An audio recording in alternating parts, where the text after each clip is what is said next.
I've appreciated you being here. You and I have had some conversations, and you and of course knowing where you come from, knowing your sphere of influence, you have an incredible opportunity right now. You got guys that you know that are blowing it every day, and you're either going to go back and join them, or you're going to be the change that they have needed in their life. You're going to have that opportunity. Not everybody has it, not the way you're going to have it. Yes, you know, I know you guys, and I know where you come from because you come from the same place. And I know that it's tight. And when it's a tight-knit community and there's something specific that kind of holds everybody together, that's where you have the most influence. People look at you and they say, man, you're not the same guy anymore. You're different.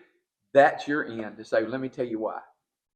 Because I didn't go to Crossroads and just work 90 days of a program. I let God get a hold of me. Yes, sir. And you're not going to be able to hide it, because you hide it here. You're not going to be able to hide reality when you get out there. It's either going to be real or it's not.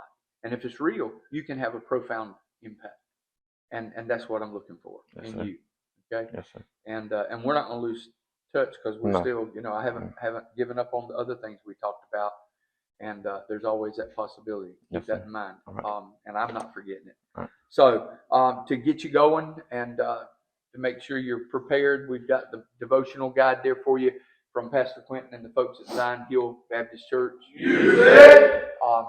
We've got your letter of reference that is for anyone who needs to see the dates that you arrived and your departure date, and that you satisfied all of the requirements of our program, which leads to the certificate of completion.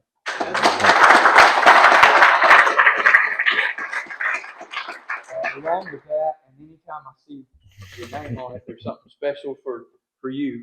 And I heard Miss Sharon talking about it when she brought him in. So we've got your prayer blanket from Miss Sharon, and we want you to use it.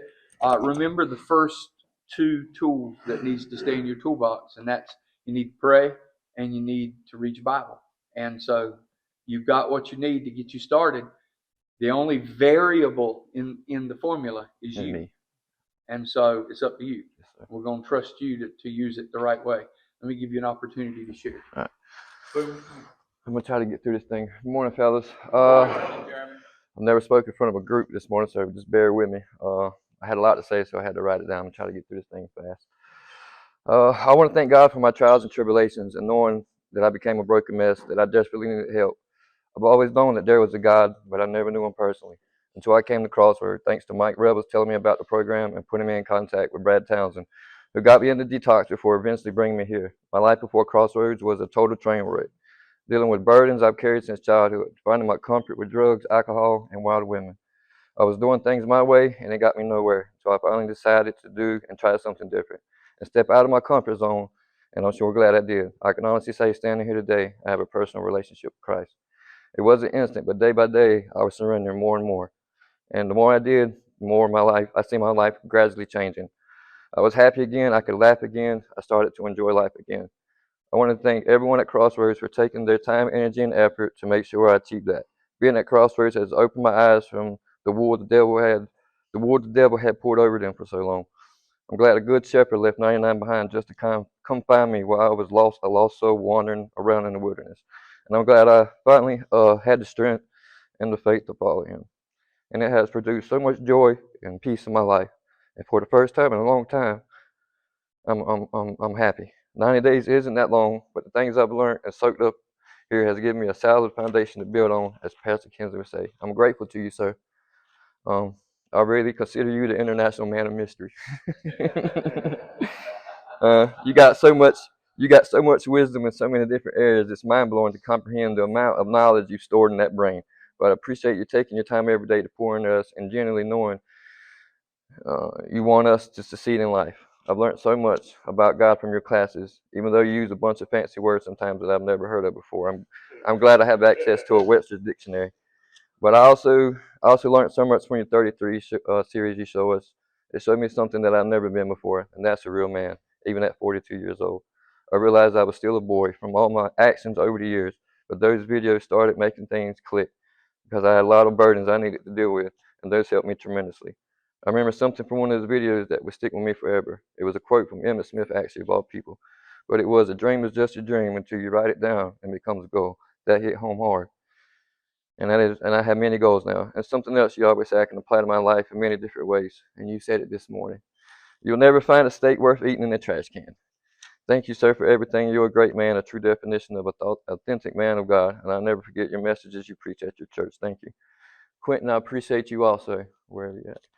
So from day one, you made me feel comfortable, and what at the time was an uncomfortable situation for me, because I was in uncharted waters, never coming to a program before, not knowing what to expect, and you put my mind at ease, but I instantly liked your personality. You helped me in so many ways. I appreciate your time you put into this program every day to make sure we grow and die to our old selves, to be better versions of ourselves. I thank you for your insight, your advice when I had questions, knowing your door was always open no matter what. And it was a blessing to be baptized on Easter Sunday at your church, and the message that day was very impactful. My life has changed since that day, even though I had some struggles right after that, because when the devil knows he doesn't have you anymore, that's when he comes for you the hardest, and I experienced that firsthand. But you said something in one of your classes that will stay with me a lifetime. You said the ultimate goal is hard to receive, and I interpreted that in a different direction than you took it that day. But I shared this in Barry's Bible study before. But God's gift for love, grace, mercy, kindness, and forgiveness, and those gifts are free. But the ultimate gift is the everlasting life, and that's not free without fully surrendering to Him, doing His will, not my own, and living a Christ-like life. Because if not, I'll never be able to receive that gift. And that's my ultimate goal. And I remember you telling me, change your thinking, change your life. And then you gave me that book on the battle for your mind. Eddie's always said, learn to captivate your thoughts and make them obedient to God. But thank you for everything. Thank you for everything. Eddie, I'm not going to lie. When I first met you, I didn't know how to take you. I was kind of intimidated by you, especially when I heard you down Stephen Greer's throat when he first got here. I was like, yeah, I'm steering away clear from that guy. But when I heard your testimony, my perception of you instantly changed. And when you share what you did, I've seen the passion you have for us to get it right, and how you see potential in everyone, and I love that about you.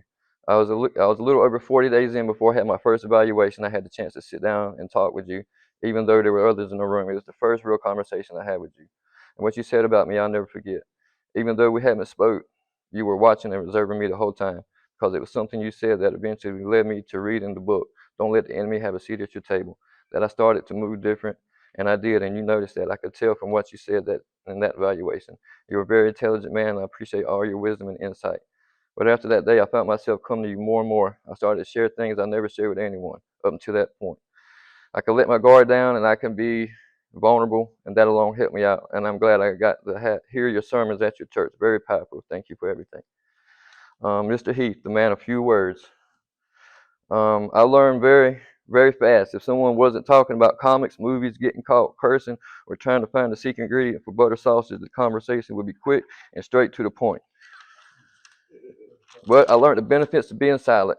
How I can be more aware of what's going on around me, what's being said, just simply letting my actions speak louder than words, and letting my work speak for itself, which I've seen you had no problem with firsthand. I'm thankful I had the pleasure to go out back and give back to the community besides taking from it. So I appreciate and I love you, man. Mr. Barry Page, what can I say? You're one of a kind. There's nothing fake or counterfeit about you except maybe your necklaces, watches, and bracelets you got from Timo.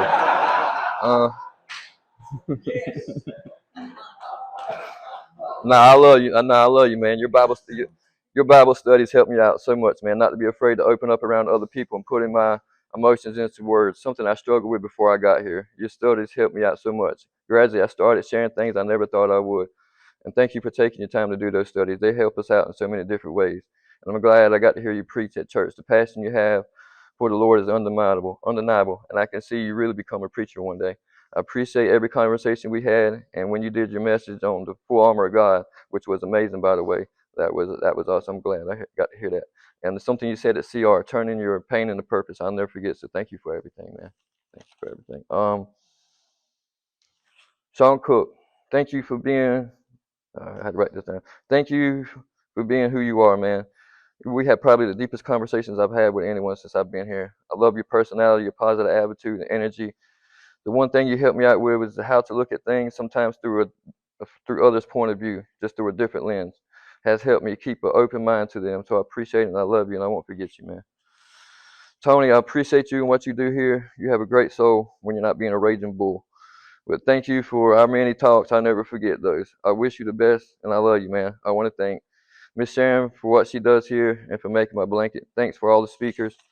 Thanks to David Blackman for everything. I want to thank, he's not here, I want to thank Jarrett. I'm glad God put Jarrett in my path. Since day one, he would pull me to the side to make sure I was okay. We had a lot of one-on-one conversations, keeping it real with him. Never got awkward or out of whack in any sort of way. He has a great spirit and great leadership, and I learned a lot from him. Keeping it real, just keeping it real with me. I'm thanking him for that. I love it. And to the person I spent the most time with since being here, since day one, Doug. We shared a lot of late night conversations, a lot of deep talks. I've seen you grow so much since you got here, man. The many nights you fell asleep with your dictionary, your Greek Bible, and your King James Bible referencing different stuff. I've seen you mature in so many different ways. You blow a lot of smoke, but it was never up anyone's rear end, and I love that about you. I'm glad I met you. But Crossroads has assembled an all-star team, but my MVP is definitely Miss Anita. Miss Nita. I'm convinced you're one of God's angels. You have a gift to look into someone's eyes and stare straight into their soul. So thank you for helping me find myself again and coming to terms with what I had buried within myself. Your techniques have helped me out so much. Your individuals is key to getting down to the root of the problem and stopping us from becoming the man God created us to be. Thanks for helping me reshape my character, helping me with my confidence, my self-esteem, helping me with forgiveness, helping me heal old wounds, and just help me take a different approach to life. I'm forever grateful to you. I'm not as good as I'm going to get, but I'm better than I used to be, so thank you. And I've heard a lot of great testimonies. Eddie's, Quentin, I'm almost done. I've heard a lot of great testimonies. Eddie's, Quentin's, Josh Cook's, and Josh Headley's. And when it's time to tell mine, Miss Anita and the Crossroads program will be a big influential part in the story I tell. And I'm just going to leave my favorite verse from the Bible. And I see it every morning when I walk up here. Philippians 4:13. I can do anything through Christ who strengthens me. Thank you.